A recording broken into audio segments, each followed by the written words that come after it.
தெற்கு போக்குவரத்து காவல் ஆய்வாளர் கிட்டுங்க என்னுடைய பேர்.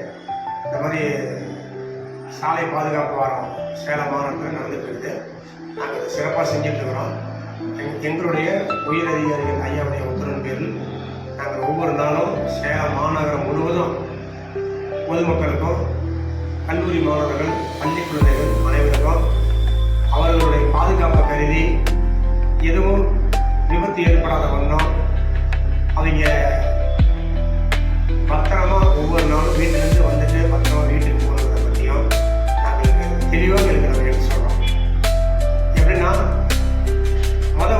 டிராஃபிக் ரூல்ஸ் அவங்க ஃபாலோ பண்ணணும். அதை பற்றி நாங்கள் எடுத்து சொல்கிறோம். அது மட்டுமின்றி இரண்டு சக்கர வாகனத்தில் செல்லும் பொழுது கண்டிப்பாக தலைக்கவசம் ஹெல்மெட் அணிய வேண்டும் என்பதை நாங்கள் உறுதிப்படுத்துகிறோம். அவ்வாறு நீங்கள் தலைக்கவசம் அணியாமல் போனீங்கன்னா கண்டிப்பாக உயிருக்கு ஆபத்து ஏற்படும் என்பதை நாங்கள் விளக்குறோம். எப்படி விளக்குறோம்னா, சேலம் மாநகரத்தில் ஒவ்வொரு வருடமும் குறைஞ்சபட்சம் கண்டிப்பாக ஹெல்மெட் இல்லாமல் உயிர் சேதம் 200 பேர் வருது. அதை அவங்களுக்கு நாங்கள் விளக்குறோம். இந்தந்த மாதிரிலாம் நடக்குது, ஏற்படுது, கவனக்குறைவின் காரணமாக தான் நடக்குது என்பதை நாங்கள் எடுத்துக்கொள்கிறோம்.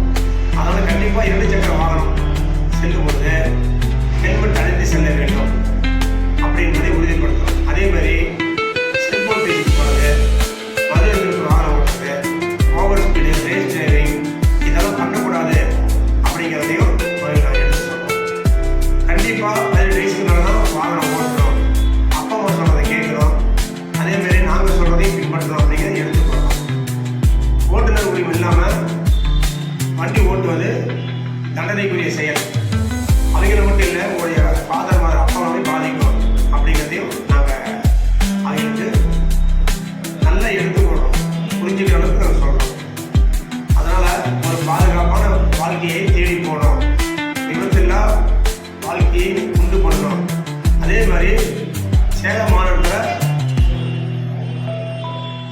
எப்படி சொல்லுவாங்க, விபத்து 0 விபத்து, கண்டிப்பாக உயிர் சேதம் இருக்கக்கூடாது அப்படின்னு சொல்லி நாங்கள் ஒவ்வொரு பள்ளிகளிலும் கல்லூரிகளிலும் பொதுமக்கள் கூடக்கூடிய இடங்களுக்கும், அதுவும் பொதுவாக இந்த கடந்த 10 நாட்களாக சேலம் மாநகரத்தில்